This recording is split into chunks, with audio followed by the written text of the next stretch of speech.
State of Play asks the question, what do Delaware Republicans have to do to get elected at the top of the ticket? Here with their views, Stephanie Hansen of the law firm Young, Stargate, Conaway & Taylor, and Jan Ting, professor of law at the Beasley School of Law at Temple University, also a Newsworks columnist.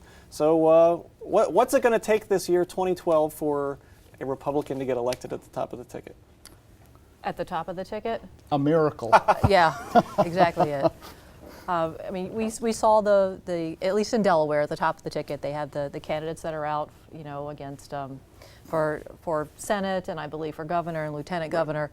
All seem to be very nice people, none of which I think have the street cred to win the job that they're running for. But they all seem to be carrying, you know, they're out there to carry the flag. No one has at least begun right off the bat down the road on social issues. So hey, there's a point in their favor. First day out, so there we go. Yeah, I think they're long shots. This is a very Democratic state, and the Democrats have very strong candidates at the top of the ticket. I know Kevin Wade, who's running for the U.S. Senate. Well, he and I worked together actually in the Giuliani campaign in 2008. At the time, I thought it would be a healthy thing for the Republican Party to have a standard bearer who was pro-choice and pro-gay rights, but didn't happen.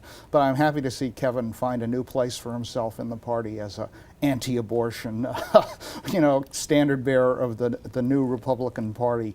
But the big question, and we were talking about it before we came on, is, you know, where's Christine O'Donnell in all this? And she knows how to raise money now, and she doesn't seem to have an alternate career path. She's never been able to take on Tom Carper directly, although she's tried. And you know, is she going to step out and be the big dog in the race later on? She's done that sort of thing before. She can raise money quickly, and you know, it remains to be seen. This could be more interesting than it seems at the moment. Was there any kind of twinge of deja vu for you listening to Kevin Wade announce there at the old courthouse in Newcastle? You once ran... Yeah, well, I'm familiar with the process, and I know it's late in the game since I declared in January also in 2006. So it's late in the game, and the Republicans, frankly, have been scrambling to put together a ticket. I know Jeff Craig also, who's their candidate for governor. He's run for office before. He's never actually been able to get past the primary. So he's lost in 2 Republican primaries. Now's his big chance. Actually, it's a big chance for any Republican that's always wanted to run for office right now because there are positions available.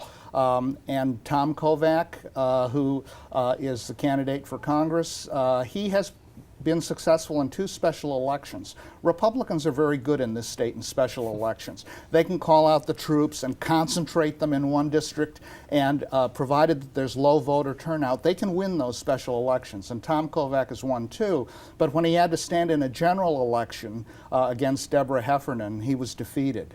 So he is their, I think, long shot candidate to take on John Carney in the Congress. I don't know the woman who's running for lieutenant governor, Cher Valenzuela, but she fulfills a lot of political functions. She's a woman. It's good to have a woman on the ticket. She's from downstate. You have to have a downstater on the ticket. She has a good Hispanic name, Valenzuela. So in a lot of ways, she brings balance to the ticket. That's what the Republicans need. And the only question is that ticket going to stay the way that they think it is, or is Christine O'Donnell going to jump into the race? And sort of upset the apple cart, as it were.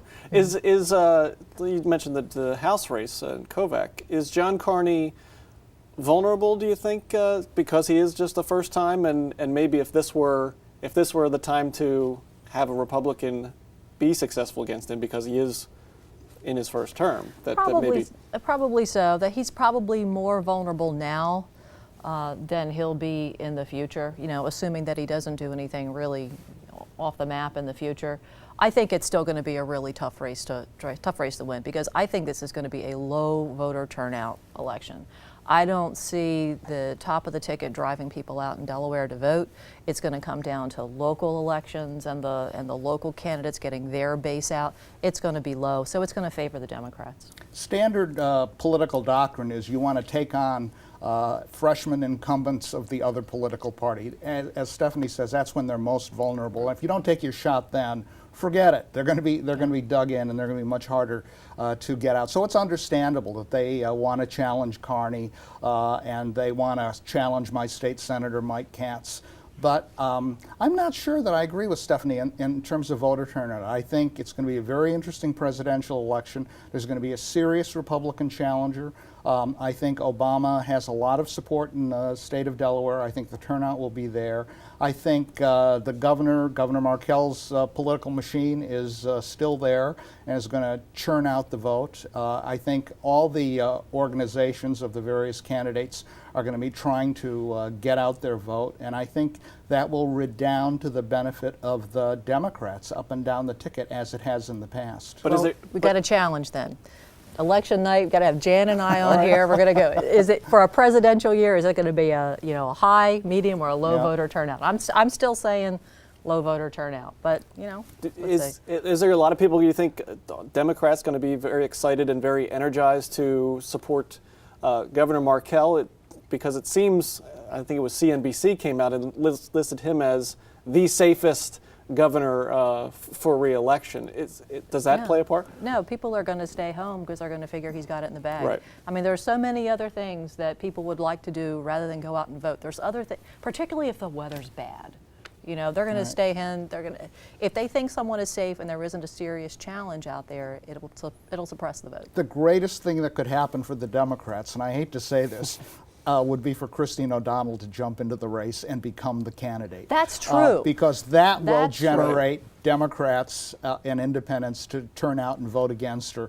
And I don't want to say that and deter her from running, but I think that would actually be the one thing that could stimulate voter turnout is have Christine O'Donnell on the ticket again. And I agree with Jan with that. I take it will not be low voter turnout if Christine's on the ticket. There's an asterisk now on, on her prediction. Okay. Absolutely. Is this the point where we're at, especially on the Republican side, where you have sort of inexperienced politically candidates running, whether it's Kevin Wade or Craig, that the Republicans feel that maybe it's best to have people outside of the process having their first go at running for governor, at running for U.S. Senate, rather than sort of building up their credentials through state house races or county? I think it's more that they can't get the people that might in another time and place step forward to actually fill that. I think right now the folks that have experience, that have run before, that might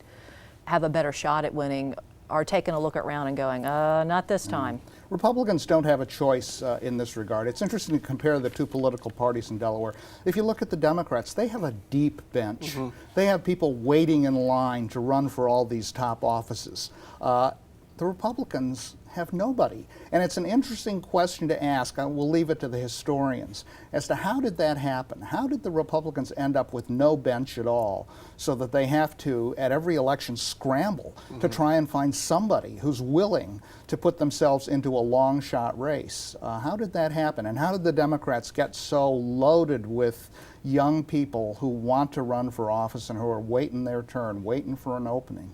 Is it a matter of sort of demographics and just numbers, that there are so many more Democrats in this state than Republicans, or at least people registered as Democrats, that they have sort of it's sort of like the big high school has a lot more football players to choose from, so they can have a better team than the smaller high school Republicans? My theory is it's a conscious decision. I think you have to groom successors. And it's a task of political leadership in any political organization that you have to bring in young people, you have to groom them, you have to help them get elected to local office, give them campaign experience so that they're ready to fill in as needed.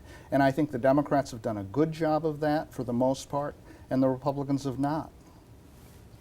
The one name you said that the people hanging out of it on the Republican side, the one name that comes to my mind is sort of the Charlie Copelands of the Republican Party, sort of waiting. Yeah, it's very interesting. Let's switch gears here a little bit. We had the governor in earlier in the show talking about a little bit of preview for his state of the state. Unemployment numbers getting better, still a long way to go in that realm. Do you expect a rosy picture painted by the governor in the state of the state, that things are improving and we're getting better? A couple of years ago, he had some very bleak outlooks. Do you think it's going to be a rosy picture come next week for the state of the state? I don't think it's going to be rosy, but I think I think it's going to be better. I think it's going to be cautiously optimistic, but not rosy. I think the really bad news is out. So we've had the plant closings and the job losses, and I think it'll incrementally come back. There's been news of the new Amazon distribution center in Middletown, and I think those kinds of things will gradually bring jobs back to Delaware. I think it'll be a long, slow process, but I think Delaware is on the right track, and frankly, Delaware hasn't suffered as much as some other states. There's still a level of middle-class prosperity here in Delaware. I know I drive past that restaurant mall on 202, and the parking lot is packed. Right. I mean, so there's a lot of people eating their meals out, even in the midst of this recession, and frankly, that's a good sign. And quickly, before we wrap up, with the election year, do we expect a lot of activity in Dover at Legislative Hall, or sort of just enough to get by and a couple of really big things? You know, I'm wondering about that. It's a little early to tell right now. Nobody wants to tackle anything that's going to be terribly controversial in an election year. So I think when we did, it was good that the whole medical marijuana and the civil union bill was done the past session. I don't know that you would necessarily have them done this session. I think you're going to see some minor things, but I'm not sure that I hear of any big rumblings. Yeah, I think the big issue in Dover is going to be politics. And Stephanie and I were talking outside, but one of the interesting legislative races shaping up is my state representative, Greg Lavelle, challenging my state senator, Mike Katz. I think that'll be an interesting race. Of course, Greg Lavelle, his district was redistricted away, so he was looking around for a race to do. But that'll be an interesting race. The Republicans are always talking about getting back into the political process in Dover. Again, I think it's a long shot for them to come back and take control in either chamber, but that's why we hold elections. Be interesting to watch. Thank you very much. And I just want to clarify one thing. Neither of you planning on running for office this year? No. Or in the future. Yeah, right. All right. No. Just checking. You never know. Jan Ting, Stephanie Hansen, thank you very much for being here on State of Play.